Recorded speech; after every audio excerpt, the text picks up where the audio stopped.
अदब पर मिलने वाला इनाम क्या है? जो शख्स अपने मशाइख का अदब कर रहा है उस पर इनाम क्या मिलेगा? आपको पता है अल्लाह ने कुरान शरीफ के अंदर फरमाया कि इन्नल लज़ीना यगुद्दूना अस्वातहुम इंदा रसूलिल्लाह उलाइका लज़ीना इम्तहनल्लाहु क़ुलूबहुम लित्तक़वा लहुम मग़फ़िरतुन व अज्रुन अज़ीम।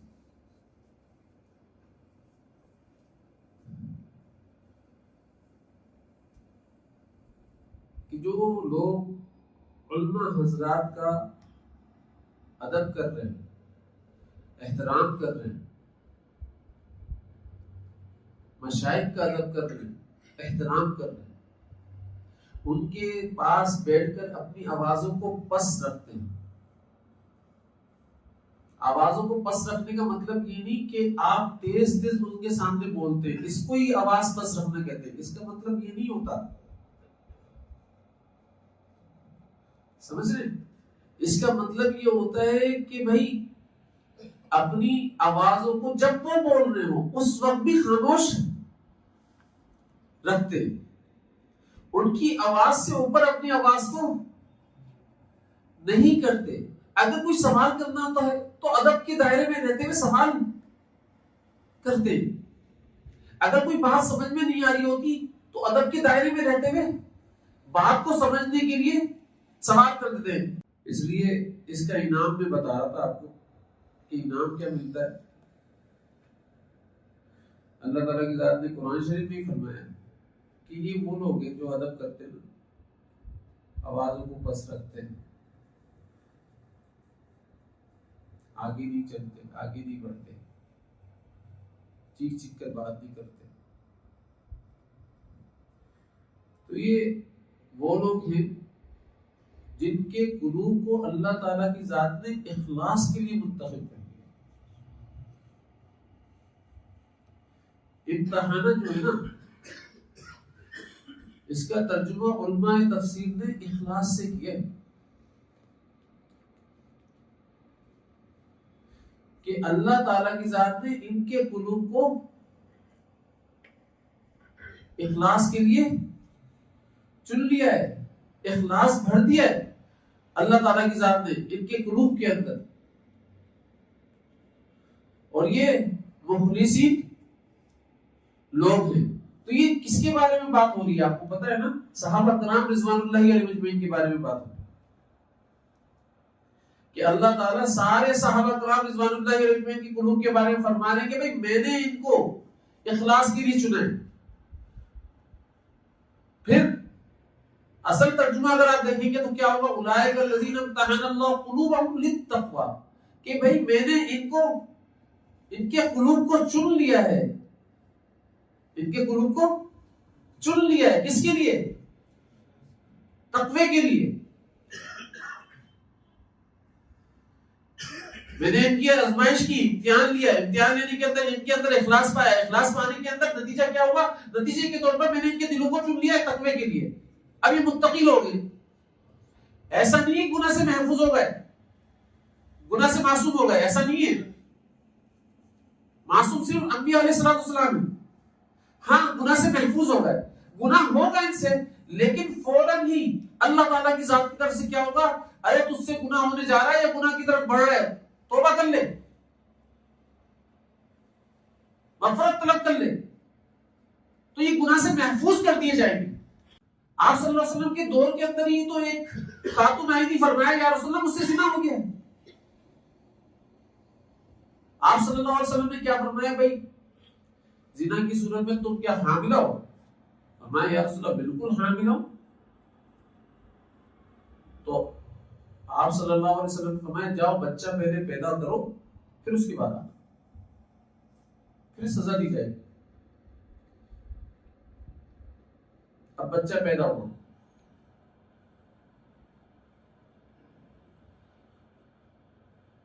आप सल्लल्लाहु अलैहि वसल्लम के पास लेकर आई, फरमाया या रसूलल्लाह बच्चा भी पैदा हो गया, अब तो सजा सादिर फरमा दे। कैसे लोग थे, अपने गुनाह के ऊपर निदामत ऐसी कि किसी तरीके से सजा मिल जाए, बस इसके लिए अल्लाह के पास पहुंचे तो पाक होकर पहुंचे।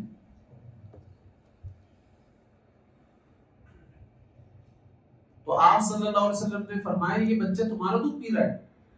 फरमाया या रसूल अल्लाह, जी मेरा दूध पीता है। तो भाई दूध पिलाने की मुद्दत 2 साल है, 2 साल के बाद आना जब ये रोटी ले रहे। अब 2 साल तक वो दूध पिला दी, देखो अपनी सजा भूली नहीं है, इतनी पक्की तौबा करने के अंदर। और देखा बच्चे ने रोटी का टुकड़ा लिया हुआ है और रोटी का टुकड़ा हाथ में खा रहा है, फौरन हुजूर मुंह में खा रहा है, फौरन हुजूर सल्लल्लाहु अलैहि वसल्लम के पास पहुंची दरबार के अंदर। फरमाया या रसूल अल्लाह, इसने रोटी खाना शुरू कर दिया, आप देख लें खुद, अब तो सजा सादिक फरमा दीजिए।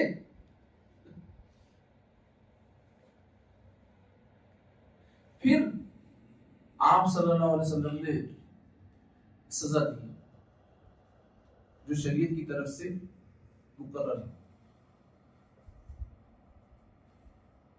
तो बताने का मकसद ये गुनाह हुए हैं, उस दौर में भी गुनाह हुए हैं, लेकिन तौबा कैसी करते थे वो लोग, नादिम कैसे होते थे, उनको सुकून नहीं मिल रहा होता था कि हमारा अल्लाह हमसे राजी है या हमसे नाराज है, तो नाराज है तो हम कैसे जिए। वो एक एक सांस लेना उनके लिए भारी हो रहा होता था। वो अपने घर में चैन से नहीं बैठते थे, बल्कि तौबा करते रहते थे, रोते रहते थे। अब इस 2 सालों के अंदर, बल्कि इन 3 सालों के अंदर ये खातून ने कितनी बार तौबा की होगी अल्लाह के दरबार के अंदर, कितनी दफा रोई होगी अल्लाह के सामने गिड़-गिड़ा कर, लेकिन फिर भी सुकून नहीं मिला। फिर भी आप सल्लल्लाहु अलैहि वसल्लम के पास पहुंची और फरमाया या रसूल अल्लाह, मुझे बस सजा दे। गई नहीं है इधर से उधर, यहां तक कि जब सजा दे दी गई तो कुछ लोग बातें करने लगे इन खातून के बारे में। तो आप सल्लल्लाहु अलैहि वसल्लम ने फरमाया कि तुम्हें मालूम भी है इसने किस तरीके की मग़फ़िरत की है, तुम्हें मालूम भी है।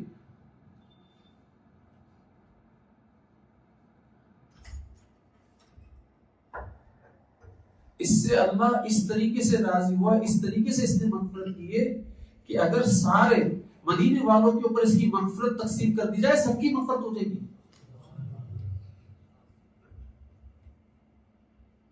सबकी मग़फ़िरत कर दी जाए। तो इसलिए गुनाह तो होते हैं, लेकिन क्या करें, मग़फ़िरत तलब कर ले। तो गुनाह होना तक़वे के मुनाफी नहीं, बात समझ में आ रही? गुनाह होना तक़वे के बिल्कुल मुनाफी नहीं। आपसे गुनाह होंगे या गुनाह के तकाजे होना, ये तक़वे के मुनाफी नहीं है। भाई एक खातून को मेरा देखने का दिल चाह रहा है, ये तकाजा है ना, ये गुनाह का तकाजा है, लेकिन इस तकाजे को मैं अल्लाह की ज़ात के ऊपर कुर्बान कर दूं, नहीं अल्लाह तेरा हुक्म नहीं देखूंगा, तभी तो आप फरिश्तों से अफजल हुए ना, क्योंकि फरिश्तों के पास ये तकाजा नहीं है। तभी तो आपकी इबादत फरिश्तों से अफजल कराएगी, क्योंकि आप तकाजे के होते हुए अल्लाह की इबादत कर रहे हो और वो तकाजे के ना होते हुए अल्लाह की इबादत कर रहे हैं। मेरा हराम कमाने का दिल चाह रहा है और मेरे पास रास्ते भी बहुत सारे खोल दिए अल्लाह ताला के हुक्म से, शैतान ने रास्ते खुल गए कि भाई तू ये भी चुन सकता है, ये भी चुन सकता है, हराम बहुत ज्यादा आ सकता है इन रास्तों के जरिए से, लेकिन अल्लाह ताला की ज़ात का हुक्म हलाल खिलाओ, हलाल खाओ, हलाल कमाओ।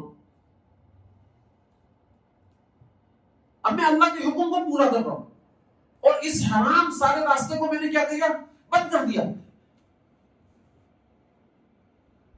तो भाई शहवत का होना ये मटेरियल है तकवे के महल को तामीर करने के लिए।